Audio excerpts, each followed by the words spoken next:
Welcome to the Femme Furious Podcast, a podcast where pop culture meets a feminine framing. I am your host, Julia Portela, and we're here today to chat about The Last of Us, Season 2, Episode 1, Future Days, written and directed by Craig Mazin, the showrunner of this phenomenal TV show. But before we get into today's episode, here's how you can follow the pod, since we're not an interconnected web of cordyceps. You can subscribe on Spotify or wherever you get your podcasts. You can watch full video breakdowns on YouTube. You can follow the podcast over on Instagram at Femme Furious Pod. If you have any thoughts, feelings, emails, etc. about today's episode or just like life in general, you can send me an email at femmenfuriouspod@gmail.com.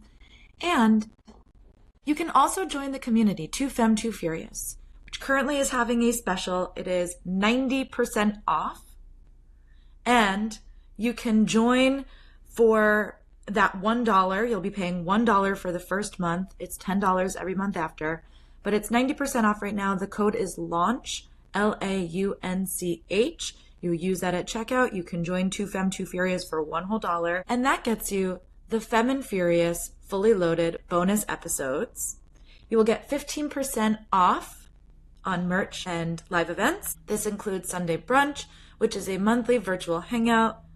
It includes the Suffragette Award, which gives you voting privileges on episode topics, bonus content, and more. It also includes Tea Time, which is our online chat, and the Fast Five, which is a weekly content roundup.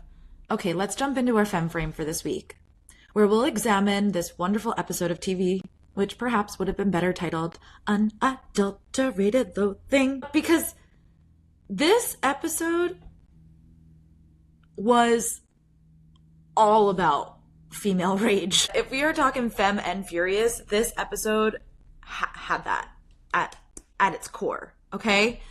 So this is your spoiler warning for everything from The Last of Us Season 1, this episode of TV, and I will be talking about some stuff from the video game, but I will issue a separate spoiler warning later on for stuff that we haven't seen from the game yet that is like either being hinted at or foreshadowed in this episode. So if you don't want to be spoiled about stuff that's coming up because you have not watched or played the game, that is fine. I will issue a separate spoiler warning at the end. All right, let's dive in. Have you ever heard the anecdote that talks about how when a woman files for divorce, she's actually been emotionally checked out from the marriage for years at that point? This episode gives off those vibes in a major way. Like, have you ever said something to a man and they just didn't listen, or they ignored you, or they forgot something, and then you, a woman who has said it 50 times, just stew in your anger juices? Because that was this episode. So here's the synopsis for the episode. We catch up with our dynamic duo, Joel and Ellie, who are both trying to navigate their relationship with a third party of Joel's big lie that is sitting between them. And despite Jackson being a thriving and rapidly growing community, there are threats pushing in from all fronts. There is a number growing of refugees and not enough space. There is Abby and her posse coming in from Seattle. And perhaps most terrifyingly, there is a new evolved type of infected that has yet to be discovered in their pipes. Yikes. We'll go through the beats of this episode. Really, I'm going character by character and sort of thematic pulse, okay? Versus like the actual beats of the sequence of the episode, if that makes sense. So we open with this shot, essentially, of Joel and Ellie. And we get the reconfirmation of the lie, and we sort of see in Joel's face, in his acting, that he's doubling down on this lie. He's locked all the way in. And then it sort of cuts to a second opening, which is the giraffes. So we know that we are where we left off because we had seen the giraffes before Ellie went into surgery. So we know that we're sort of in the same place. And I love this, because in episode 9, the giraffes are what brings such a spark of life into Ellie after her tussle with David, who, if you need a little bit of a reminder, was the cannibal and pedophile from episode 8 of season 1. And it's such a rich moment that is lifted right from the game. Not all of the David stuff, although that was too. But this moment with the giraffe at the end of season 1 in episode 9, it's lifted right from the game because it's like perfect. It doesn't need to be changed. So we'll see how these same giraffes are coming into play, but it zooms out and we're left with this makeshift graveyard that we can presume as watchers is from the wake of mass destruction that Joel has left behind on his way to get to Ellie from the Fireflies last season. And the giraffes here really bridge Abby and Ellie in a major way. So if season 1 hinged on Ellie and Sarah being foils, opposites of each other, then season 2 will certainly hinge on Abby and Ellie being parallels in many, many ways. And I really loved this moment of taking something that was so raw and so innocent from season 1 and making it a part of the worst day of Abby's life. It's just like that complete flip of perspective. In my recap episode of season 1, I talked about how one of the major themes of season 1 was choices. Well, season 2 is already setting us up for consequence.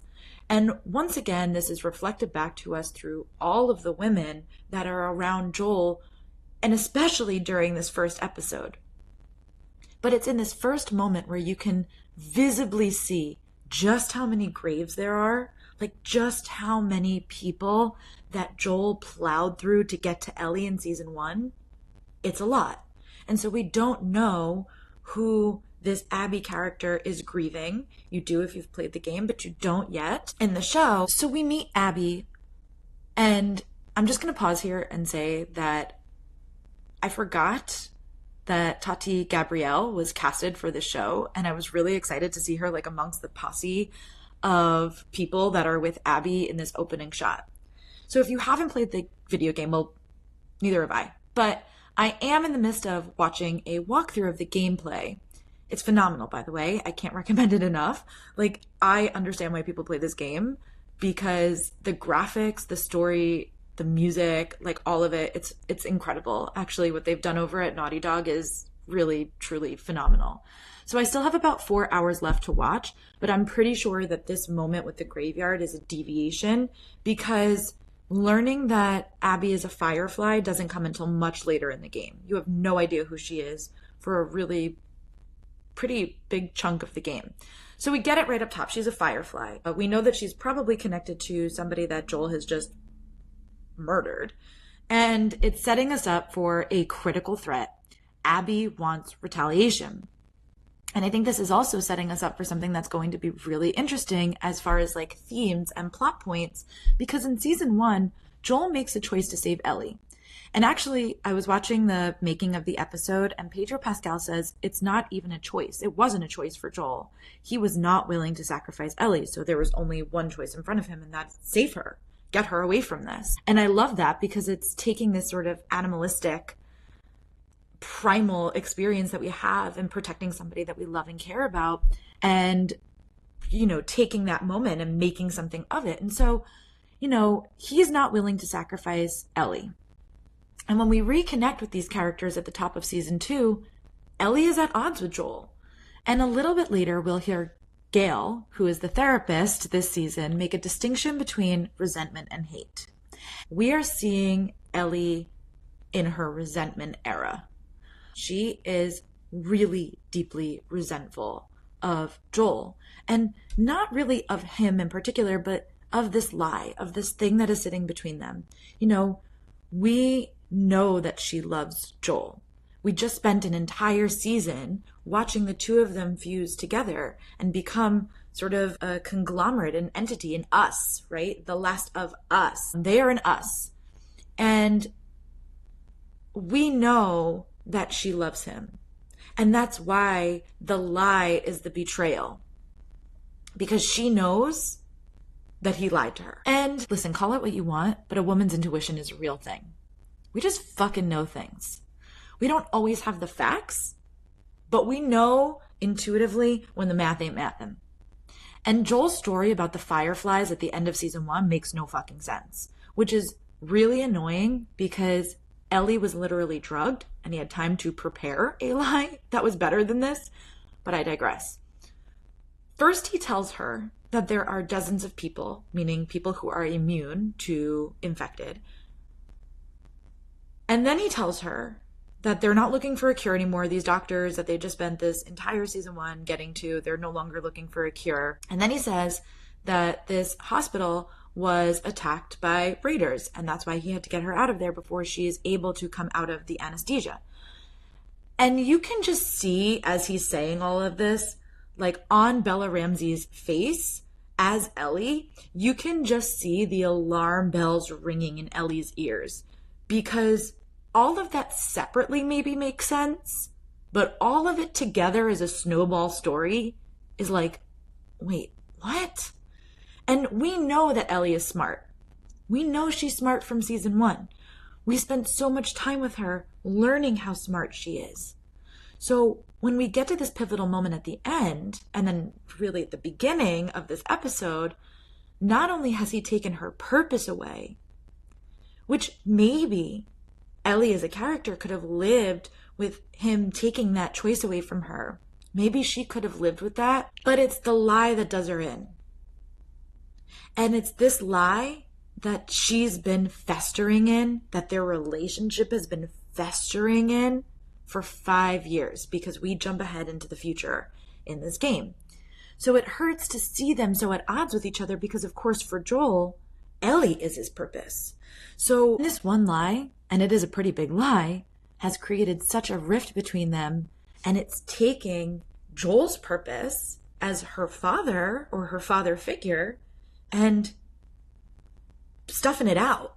And it's his own fault, and he can't cope with that. So we see how he's trying to cope with it in other ways. And then, of course, we have Ellie and where she is and her resentment towards him, and therefore her like rejection of him constantly over this episode. So I think this is where Abby's character, to bring it back to Abby, is going to be really interesting because, of course, at the end of the episode, we see that her and her crew have arrived in Jackson. The tagline for the season is every path has a price.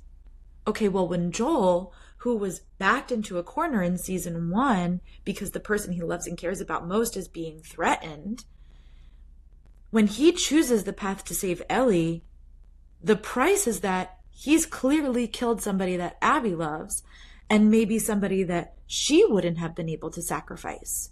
So the cycle goes on, right? Because the path that they choose for humanity, the Fireflies, without giving Ellie or Joel a choice, which of course is, the interesting piece of season 1, where Ellie is not given a choice by either party. She's not given a choice by Joel. She's not given a choice by Marlene and the Fireflies either. So when they back Joel into this corner, he has to make this choice. We see that. We know it based off of season 1. We see him kill all of these people, but we really see that with the graveyard. And then we really get that impact when Abby takes off her Firefly tag and puts it over this grave. We don't know who it is yet, but we know that clearly the price that Abby is paying based off of the path that Joel has picked is that she has lost somebody that she can't cope with losing. And the price that Joel is now paying based off of this choice that he's made, based off of this path that he's chosen, is his relationship with Ellie, the one person who he loves the most in the world. So what happens when the path that Joel has unintentionally now set Abby on has the price that Ellie can't stomach? And I think that's what the season is setting us up for. I could be wrong. This is just speculative. But I think this would make for some really good storytelling because we know that Abby has waited 5 years to enact this revenge. We know that she has also been stewing in her resentment for the past 5 years. And whatever ends up unfolding between her and Joel over the course of the season is that path that Joel has set Abby on.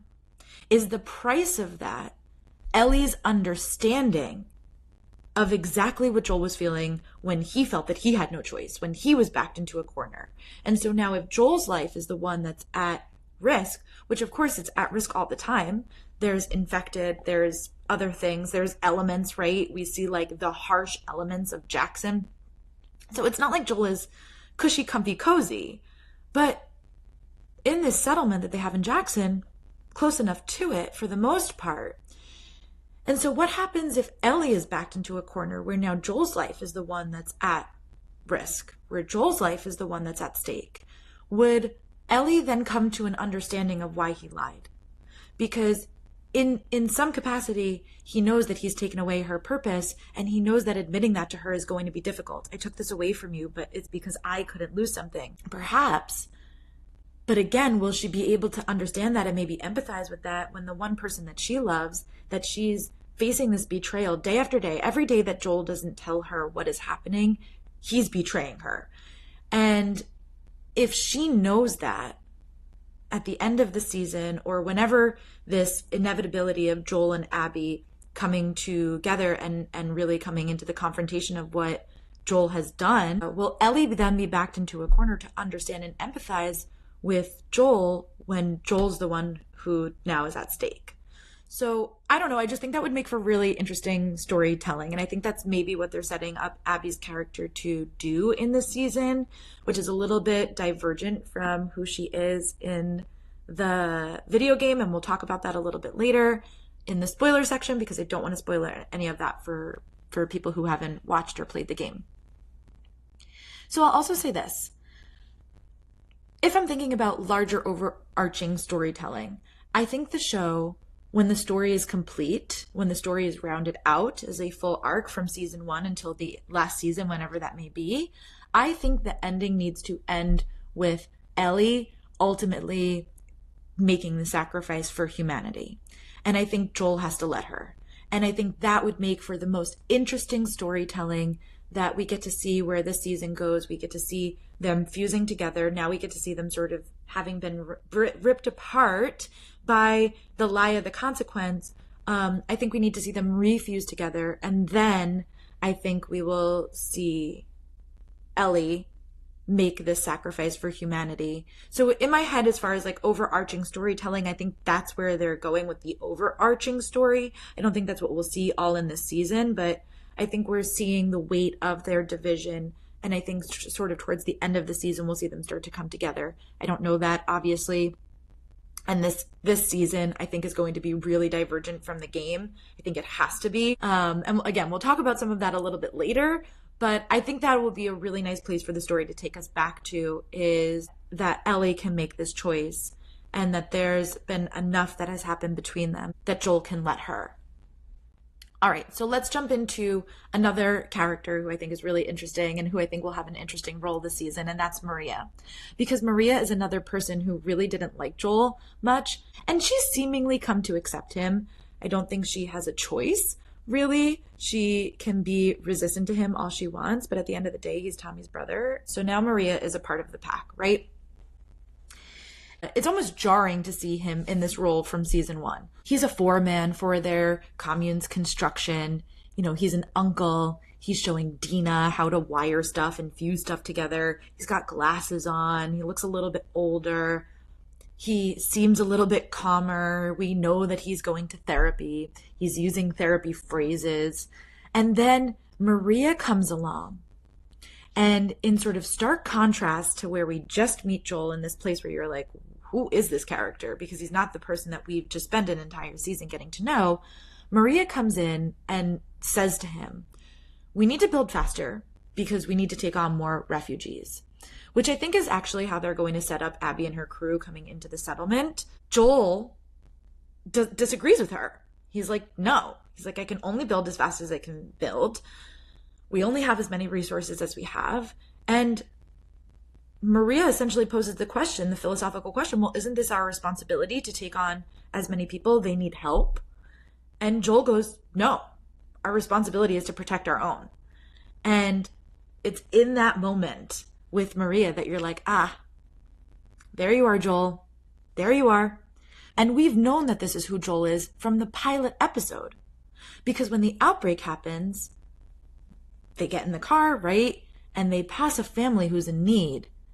And Tommy says, let's stop and help them. And Joel says no. I think he actually says, someone else will come along. That'll be someone else's problem. My problem is you, Tommy, and Sarah, and getting you guys to safety and protecting you and protecting our pack. And we know that the role of protector is like one that Joel really gloms onto. He really sees a lot of value in it. From season 1, episode 1, we know that Joel is not somebody who is willing to put the larger good, other people, ahead of the people that he loves and cares about. So it's a really interesting place to see now that Maria can show us that this pack animal in Joel is still there and it can still be activated, because the threat of taking on more people and not being able to provide for them, that's not an expansion of the pack that he's willing to make.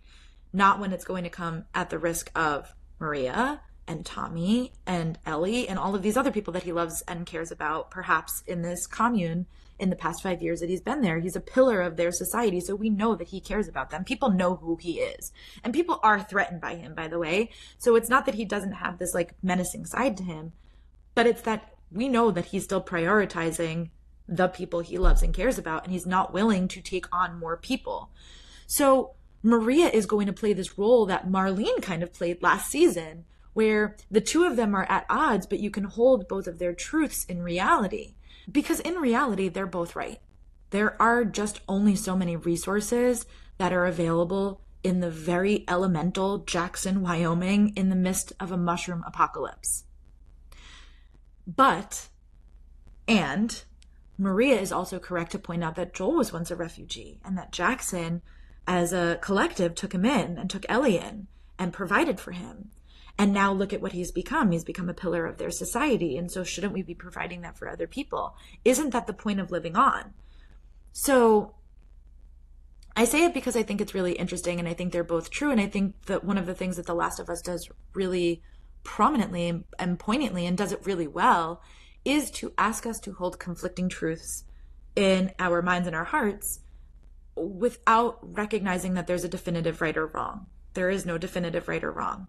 So Maria, I think, is going to be an amazing moral compass that just points differently from the moral compass of Joel, and how we're going to watch that play out over the season.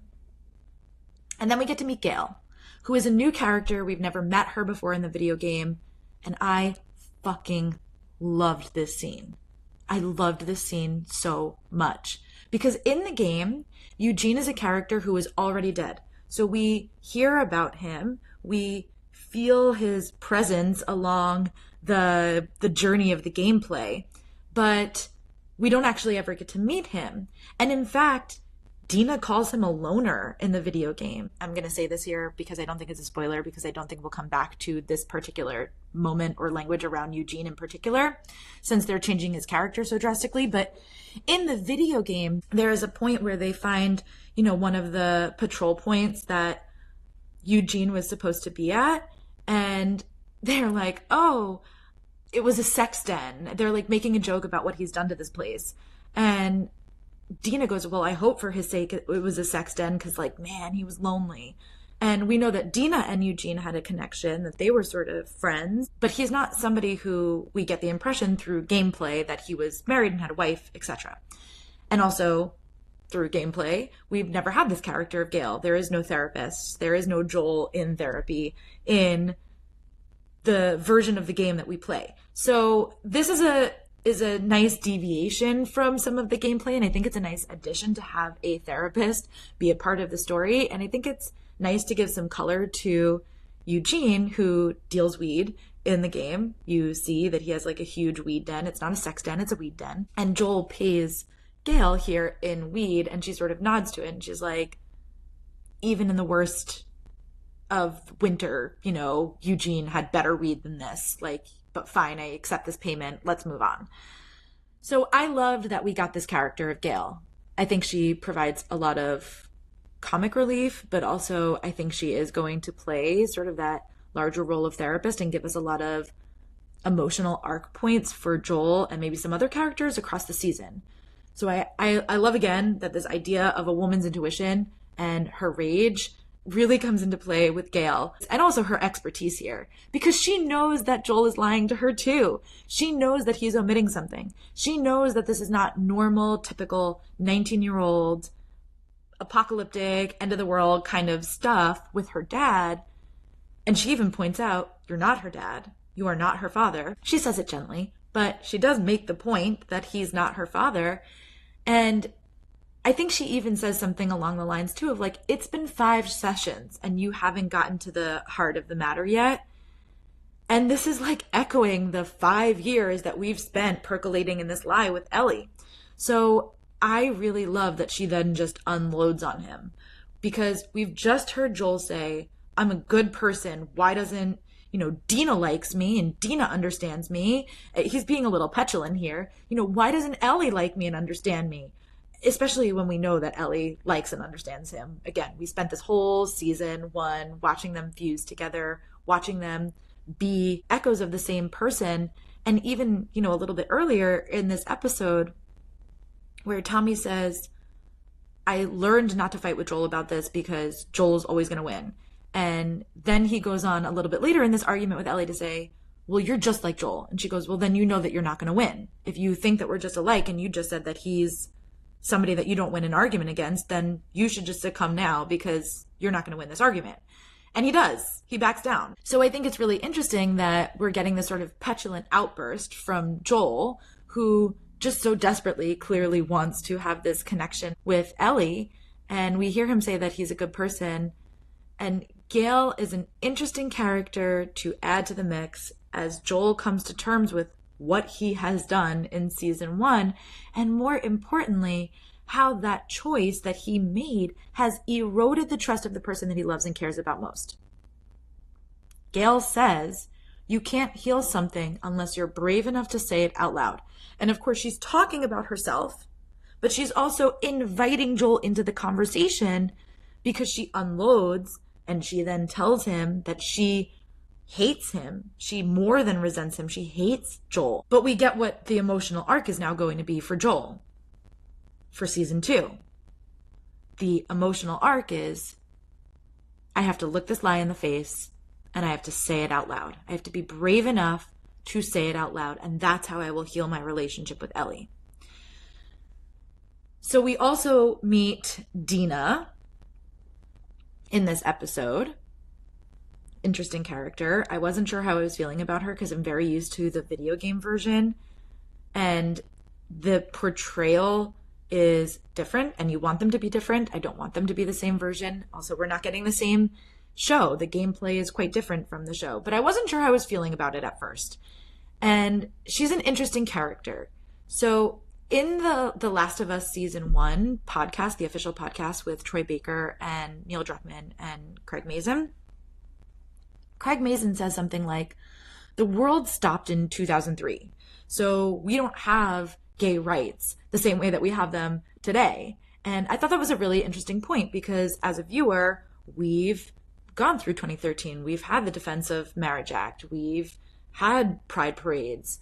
And we've had this exposure to pride culture in a way that, of course, like if the world ended in 2003, we wouldn't get those things. So I think there is something really important about him having said that in the podcast that like clicked something for me, because I'm so enmeshed in queer culture that to me, Ellie being gay is of course like no big deal. And I think to a lot of viewers is like no big deal. But to a world that ended in 2003 and hasn't really evolved past its viewpoints, if anything, it's backtracked because they're in survival mode all of the time.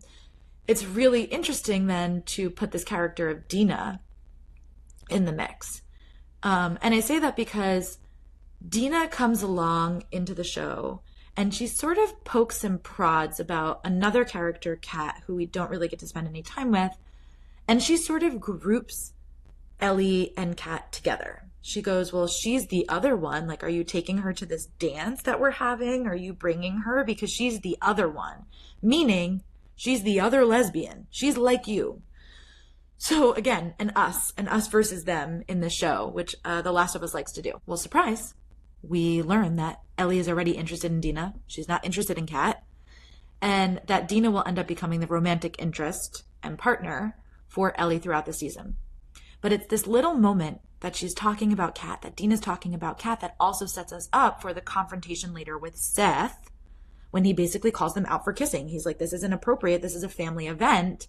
Because in 2003, Seth's brain, we don't have public displays of affection for queer people in public.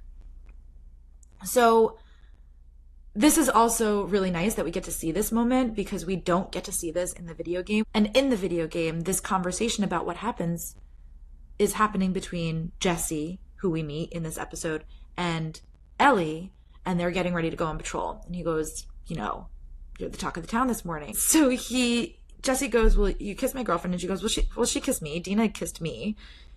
And he's like, and that triggered Seth to say some really nasty stuff. She's like, more or less. Yeah, basically. And he's like, and then Joel knocked him out. And Ellie's like, well, it was more of a push, you know? So it's really funny in the game because they're kind of running, they're trying to get to their patrol and they're having this conversation. And so it's really nice because in the game you sort of see like, oh, Joel didn't really knock him out. He just pushed him, and I didn't really kiss her. She kissed me. You know, we get this sort of sass of her in the game, and I really like that. So it's really nice to be able to see this moment in the show where Ellie and Dina kiss. Seth freaks out. Gently freaks out, I would say.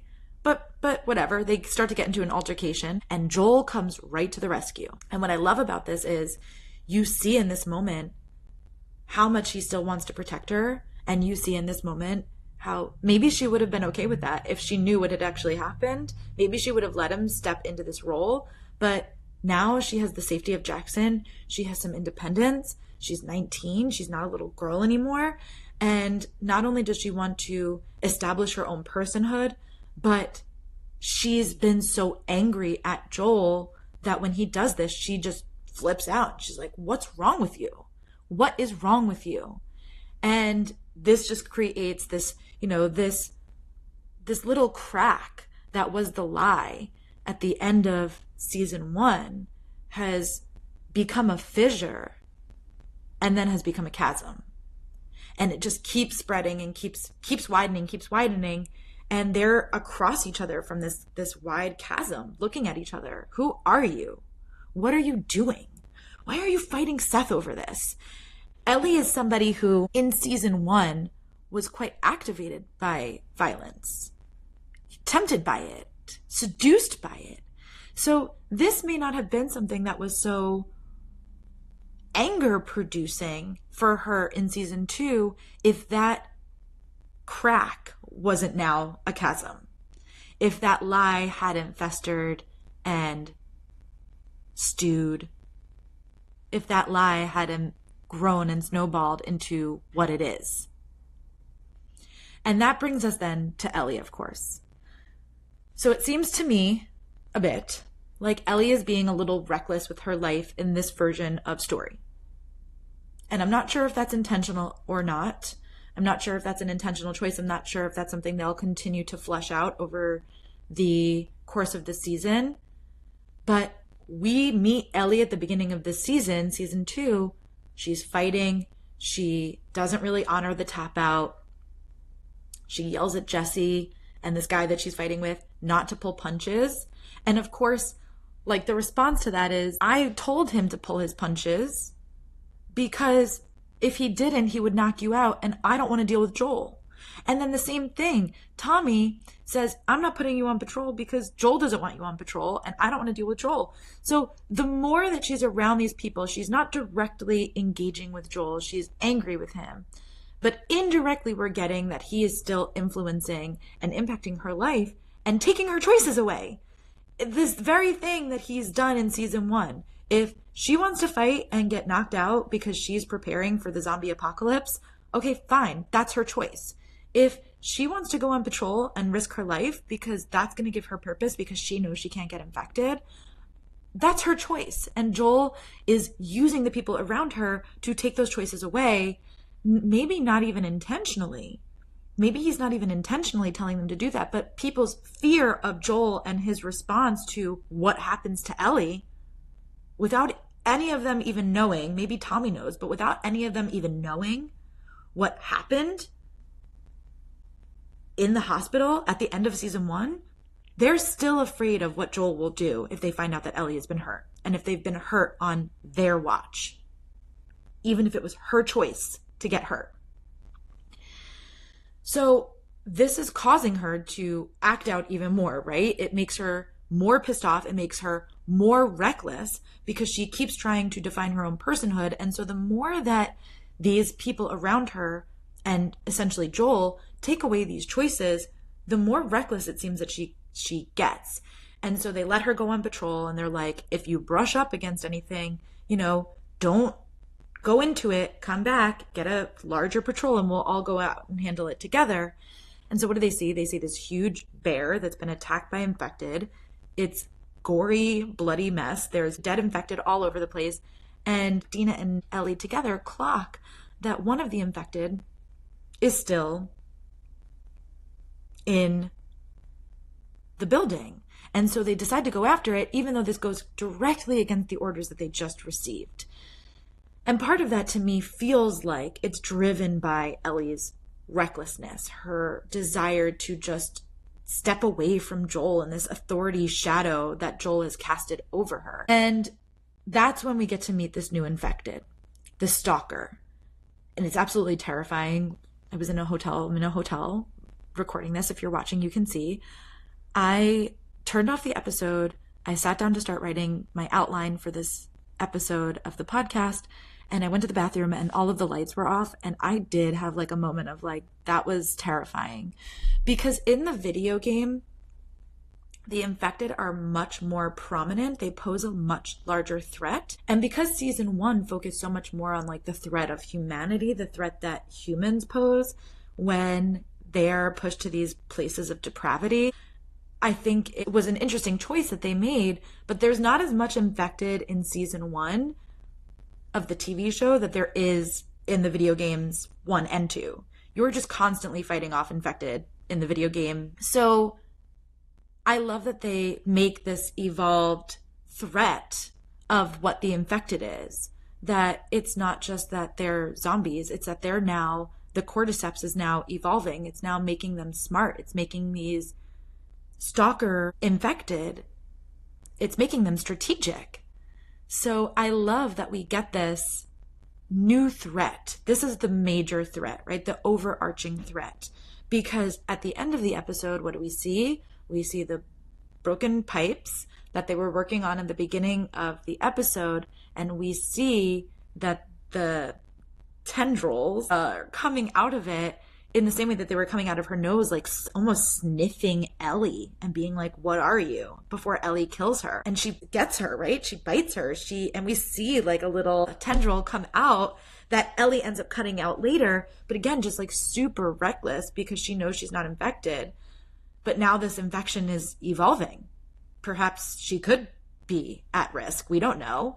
So I don't know. I think that would be also really interesting storytelling. I don't know if that'll remain the case. I don't know if it'll remain the case that she's just immune against all infected. But now we're seeing, well, this isn't typical infection like it's been for the past 25 years, that there's been an outbreak of this epidemic. And we see that it's in their pipes. So now I'm like, well, is there a second outbreak? Because if the first outbreak that started in Jakarta in season 1 was connected to flour and whatever was in the flour and being broken down and infected in the flour, which is why it was incredible that they didn't get infected because none of those people had any carbs that day, which is mind-blowing to me. Good for those people. Is the second outbreak, the sort of second wave of the infection, going to be in their water supply?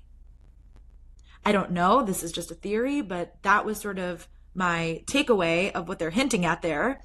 And it would be really interesting to me if that's actually what ultimately ends up taking Abby out at the end of the season, because I do think that they need to eliminate Abby as a threat to Joel's life. But that is just based off of what I think.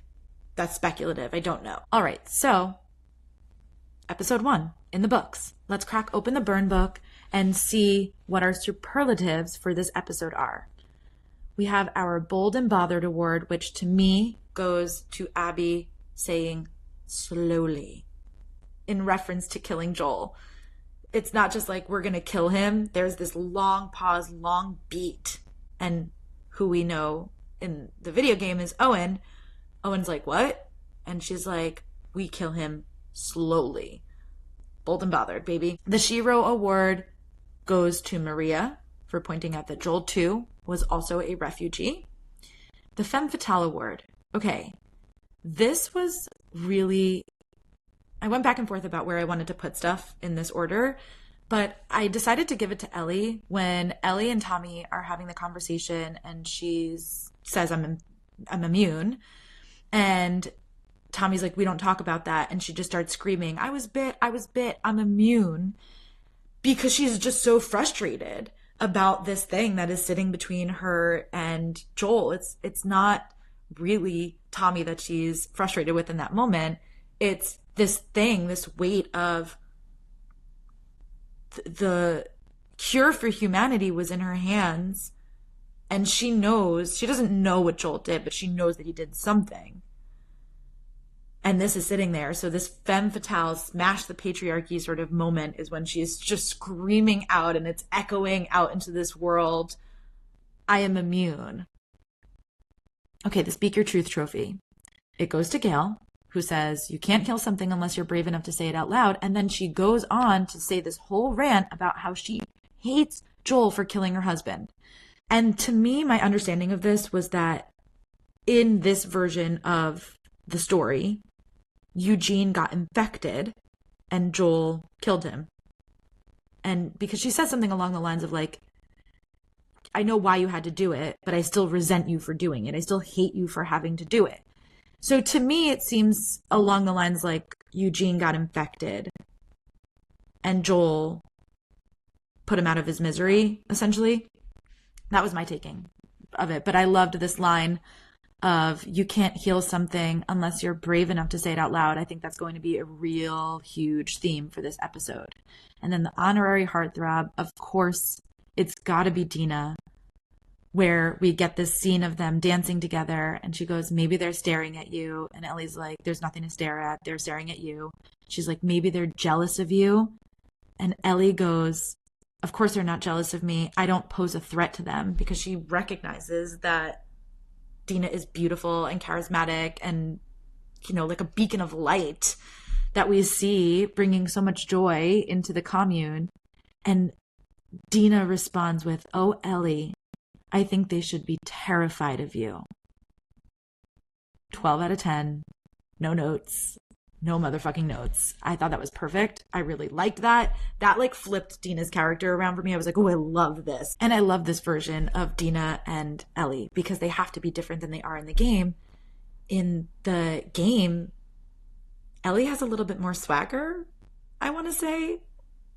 And Bella Ramsey just happens to be somebody who is a little bit more awkward. And they present that way, right? So that is our burn book for this week.